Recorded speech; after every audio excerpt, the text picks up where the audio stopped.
ಮೈತ್ರಿ ಪಕ್ಷ ಇವತ್ತು ಈ ರಾಜ್ಯದಲ್ಲಿ ನಡೀತಾ ಇದೆ. ಕೇಂದ್ರದಲ್ಲೂ ಸಹ ನರೇಂದ್ರ ಮೋದಿ ಅವರ ನಾಯಕತ್ವದಲ್ಲಿ ನನಗೇನು ಮಂತ್ರಿ ಮಾಡಿದ್ದಾರೆ, ಒಂದು ನಂಬಿಕೆಯನ್ನ ಏನಿಟ್ಟಿದ್ದಾರೆ, ಆ ನಂಬಿಕೆಯನ್ನು ನಾನು ಉಳಿಸ್ಕೋಬೇಕಾಗಿದೆ. ಇವತ್ತು ದೇಶದಲ್ಲಿ ನನಗೆ ಕೊಟ್ಟಂತ ಇಲಾಖೆಯಿಂದ ಹಲವಾರು ರೀತಿಯ ಕಾರ್ಯಕ್ರಮಗಳನ್ನ ತರಲಿಕ್ಕೆ ಪ್ರಯತ್ನ ಪಡ್ತಾ ಇದ್ದೇನೆ. ನನ್ನ ಸ್ನೇಹಿತರುಗಳಿದ್ದಾರೆ. ಏಕೆಂದ್ರೆ ಇಲ್ಲಿ ನಾನು ಹನುಮಂತಪ್ಪನವ್ರ ಬಗ್ಗೆ ಹೇಳಿದ ತಕ್ಷಣ ಈಗಾಗಲೇ ಹನುಮಂತಣ್ಣ ಅವ್ರನ್ನ ತೀರ್ಮಾನ ಮಾಡ್ಬಿಟ್ಟ ಕುಮಾರಣ್ಣ ಅಂತ ಹೇಳಿ ನಿಮ್ಮಲ್ಲಿ ಏನಾದರೂ ಗೊಂದಲ ಆಗದೆ ಬೇಡ. ಯಾಕೆಂದ್ರೆ ಅವರ ನಡವಳಿಕೆ ನಾನು ಪ್ರಥಮ ಬಾರಿ ಭೇಟಿ ಮಾಡೋದಾಗಿದೆ.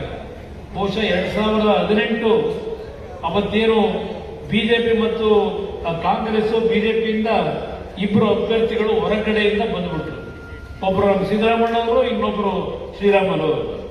ಆ ಹಿನ್ನೆಲೆಯಲ್ಲಿ ಬಹುಶಃ ಅವತ್ತು ಶಾಸಕರಾಗ್ತಕ್ಕಂಥ ತಪ್ಪೋಯಿತು. ಬಹುಶಃ ಹನುಮಂತಪ್ಪನವ್ರು ನಿಲ್ದೇ ಹೋಗಿದ್ರೆ ಸಿದ್ದರಾಮಯ್ಯ ಅವರು ಅವತ್ತು ಈ ಭಾಗದಲ್ಲಿ ಸೋಲ್ತಿದ್ರು. ಸಿದ್ದರಾಮಯ್ಯ ಅವತ್ತೇನಾದ್ರೂ ನಮ್ಮ ಕುರುಬ ಸಮಾಜದ ಬಂಧುಗಳಿಗೆ ವೇದಿಕೆ ಮುಖಾಂತರ ಮನವಿ ಮಾಡೋದು, ಸಿದ್ದರಾಮಯ್ಯ ಅವರಿಗೆ ಅವತ್ತು ಲೈಫ್ ಕೊಟ್ಟಿದ್ರೆ ಈ ಒಂದು ಬಾದಾಮಿನಲ್ಲಿ ಅದು ಹನುಮಂತಪ್ಪನವ್ರಿಗೆ ಸೇರ್ತದೆ. ದಯವಿಟ್ಟು ಹನುಮಂತಪ್ಪನವ್ರನ್ನ ಜಾತಿಯ ಹಿನ್ನೆಲೆಯಲ್ಲಿ ತಿರಸ್ಕಾರ ಮಾಡಬೇಡಿ. ಇವತ್ತು ಅವ್ರಿಗೆ ಜಾತಿ ಇಲ್ಲ. ಯಾವ ನೇಕಾರ ಸಮಾಜದ ಬಂಧುಗಳ ಬದುಕನ್ನ ಸರಿಪಡಿಸಬೇಕು ಅಂತ ಹೇಳಿ ಇವತ್ತು ದುಸ್ಸಾಹಸಕ್ಕೆ ಕೈ ಹಾಕಿ